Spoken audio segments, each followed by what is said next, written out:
engkau sedang memandang fajar, nak. Ibu katakan kepadamu, kelak engkau akan menjadi orang yang mulia. Engkau akan menjadi pemimpin dari rakyat kita. Karena ibu melahirkanmu jam 5:30 pagi di saat fajar mulai menyingsing. Nak, sungguh pun engkau akan mendapatkan pendidikan Belanda. Aku tidak ingin darah dagingku menjadi kebarat-baratan. Karena itulah kau kukirim kepada Cokro. Aku tidak ingin kau melupakan bahwasanya warisanmu adalah untuk menjadi Karna kedua, patriot bagi bangsanya, ucap Raden Sukemi pada Bung Karno. Halo Cis, selamat datang di ruang kami. Bulan Juni merupakan bulan yang diklaim oleh salah satu parpol besar di Indonesia sebagai bulannya Bung Karno. Karena memang masih ada nih sedikit perdebatan kapan sih Bung Karno lahir. Nah, lewat ruang kami kali ini bersama gue Gali, selama beberapa menit ke depan, gue akan berkisah tentang masa kecil salah satu pendiri bangsa, the founding father, Insinyur Soekarno.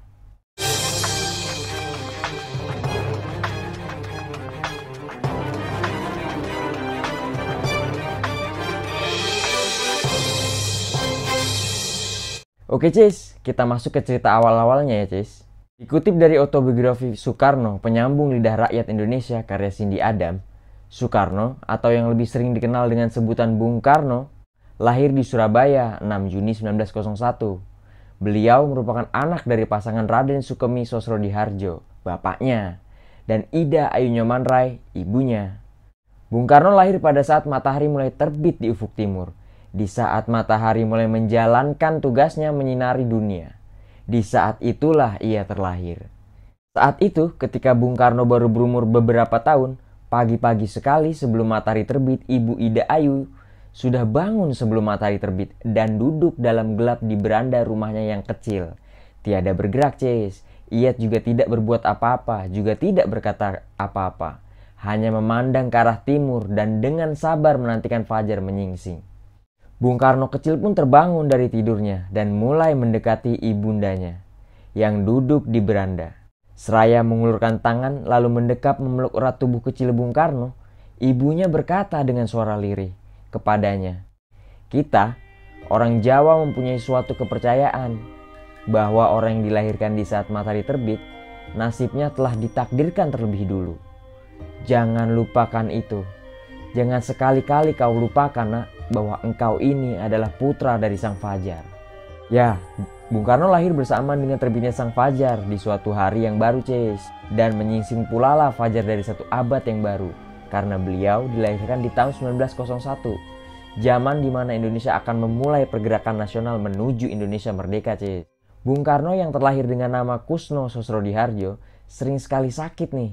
Dan sampai akhirnya membuat bapaknya harus mengganti namanya dengan Soekarno.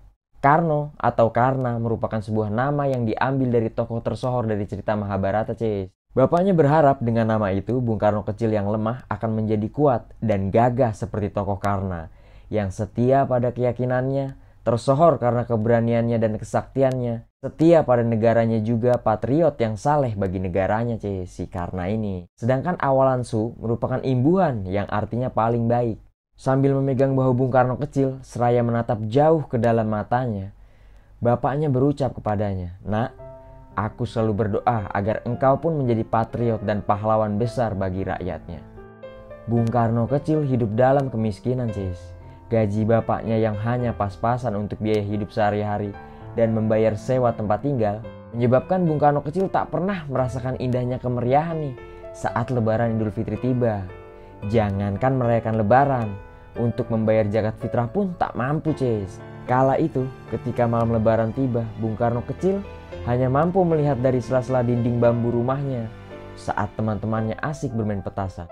Saat di sekeliling rumahnya terdengar bunyi petasan berletusan, disela oleh sorak-sorai kawan-kawannya karena kegirangan. Betapa hancur luluh lantah rasa hati Bung Karno, Cis, yang kecil itu memikirkan mengapa semua kawan-kawannya dengan jalan bagaimanapun dapat membeli petasan yang harganya hanya 1 sen.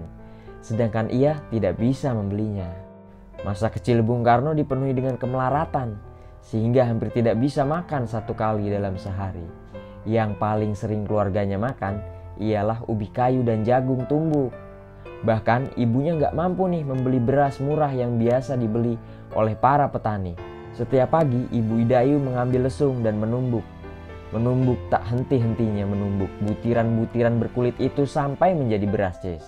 Dengan melakukan ini, aku menghemat uang 1 sen. Dan dengan uang 1 sen, kita dapat membeli sayuran, nak, ucap Ibu Ida.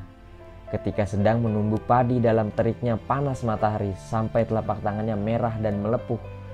Dan semenjak hari itu, Cis, hingga seterusnya, selama beberapa tahun kemudian, setiap pagi sebelum berangkat ke sekolah, Bung Karno kecil menumbuk padi untuk ibunya.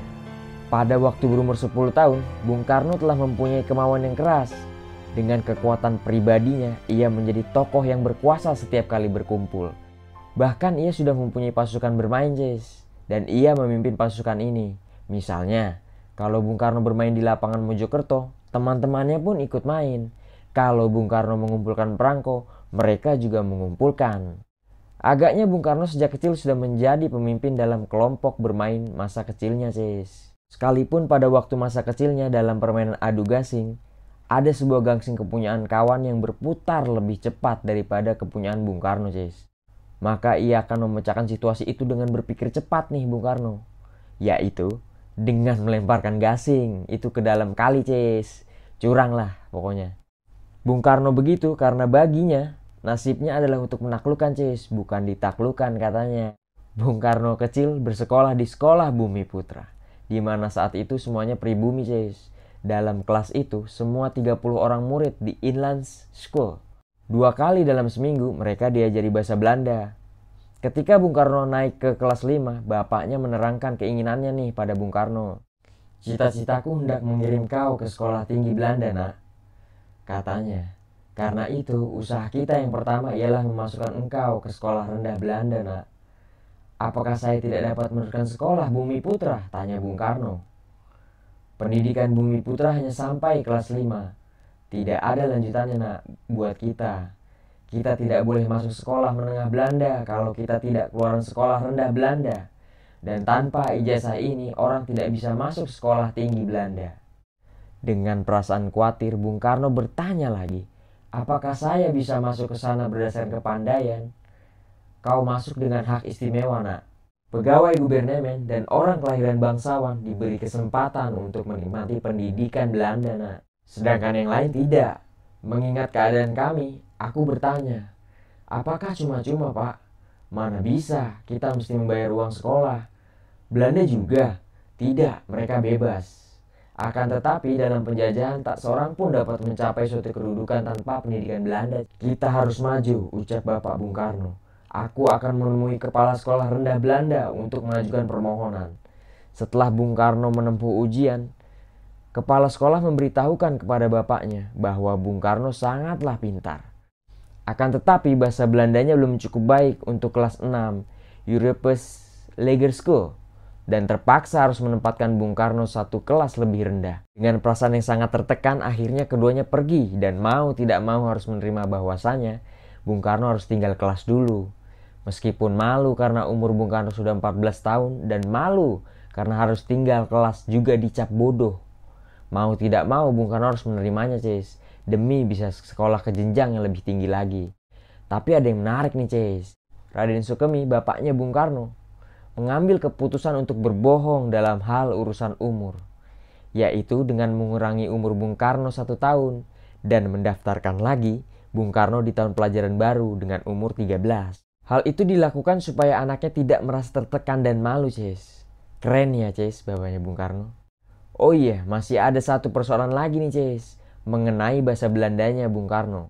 Sekalipun perekonomian keluarga Bung Karno saat itu dikatakan sebagai orang yang tidak mampu, bapaknya berusaha keras, bersusah payah untuk tetap mengambil seorang guru bernama Juffrouw Maria Paulina de la Rivière, yaitu guru yang mengajar bahasa Belanda di ELS. Guru tersebut disewa untuk memberikan pelajaran khusus kepada Bung Karno sejam setiap hari. Kita masuk masa-masa di mana Bung Karno bersekolah di ELS. Masa di mana kisah percintaan Bung Karno untuk yang pertama kalinya. Kalau zaman sekarang mungkin menyebutnya kisah cinta anak ABG ya, Cis. Bung Karno yang berumur 14 tahun, kala itu hatinya yang muda belia telah tertambat pada Rika Melhuisen, seorang gadis Belanda. Rika seorang gadis yang pertama kali mampu membuat seorang Soekarno gugup.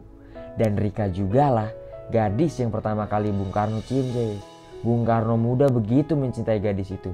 Berbagai cara dilakukannya untuk hanya sekedar dekat dengan Rika. Mulai dari membawakan buku-bukunya, bahkan sampai sengaja berjalan melalui rumahnya yang bertujuan hanya ingin mengharapkan sekilas pandang dari Rika, si gadis Belanda. Tapi cita muda Bung Karno yang begitu membara itu hanya mampu ia simpan jauh di dalam kalbunya sendiri, Cis.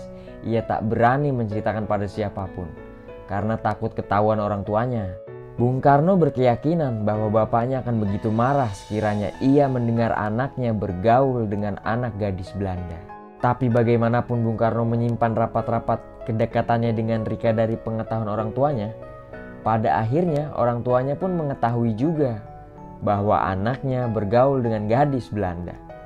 Yaitu pada suatu sore Bung Karno berjalan-jalan naik sepeda dengan Rika. Dan ketika akan membelok di ujung jalan gang, Bung Karno dan Rika malah tepat berpapasan bertemu dengan bapaknya, Cis.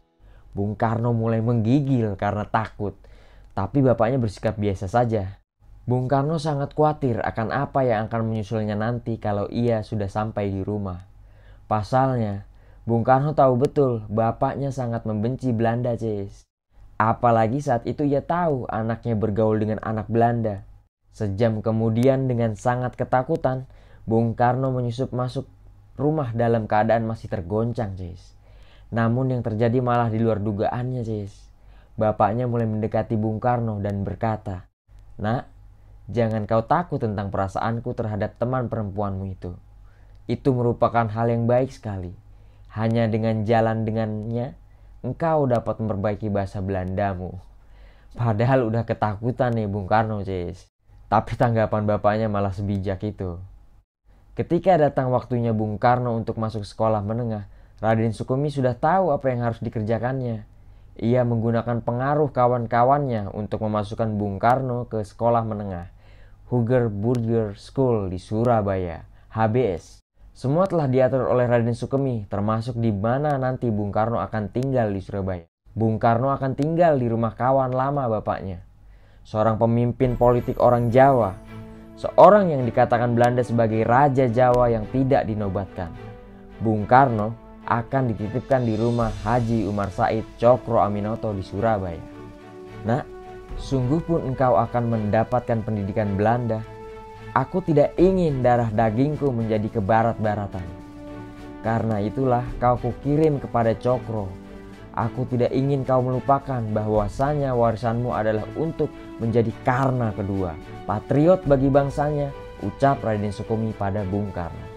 Kelak dari rumah Haji Umar Said Cokro Aminoto pula lah yang akan merubah seluruh kehidupan dari seorang Soekarno, Cis. Di tempat itulah ia akan digembleng menjadi pemimpin besar sebuah bangsa yang belum merdeka, Cis. Di tempat itulah takdirnya sebagai patriot bangsanya dimulai.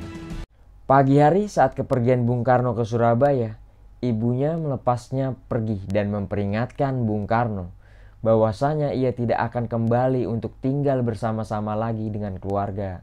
Di depan rumah, Ibu Ida Ayu memerintahkan Bung Karno untuk berbaring di tanah, Cis. Berbaringlah nak di tanah, berbaringlah meskipun kotor. Bung Karno pun berbaring, kemudian ibunya mulai melangkahi badannya bolak-balik 3 kali. Hal itu dilakukan karena menurut kepercayaan kebatinan, bahwasanya dengan begitu Ibu Ida Ayu telah memberikan restu pada anaknya untuk selama-lamanya, Cis. Dengan melakukan hal itu, Ibu Ida Ayu seolah-olah berkata, "Anak ini berasal dari kandunganku dan ku berkati dia." Setelah selesai melakukan hal tersebut, Ibu Ida Ayu menyuruh Bung Karno untuk bangkit, seraya memutar badannya ke arah timur dan berkata dengan sungguh-sungguh, "Bangunlah nak, janganlah sekali-kali kau lupakan anakku, bahwasanya engkau adalah putra sang fajar." Akhirnya berangkat juga Bung Karno ke Surabaya, Cis, ditemani seorang guru rekan dari bapaknya. Bung Karno yang berumur 15 tahun itu pun berangkat menuju Surabaya dengan bermodalkan tas kecil dengan pakaian yang sedikit, Cis. Bung Karno yang masih begitu muda itu pun pergi menjemput takdirnya. Takdirnya sebagai pemimpin besar revolusi Indonesia. Takdirnya kelak sebagai penyambung lidah rakyat Indonesia. Sekian ruang kami kali ini, Cis. Bila kalian ingin tahu dan lanjut untuk video masa-masa remaja Bung Karno seperti apa, komen aja ya, Cis, di kolom komentar. Terima kasih sudah menonton ruang kami dan sampai jumpa di ruang kami selanjutnya.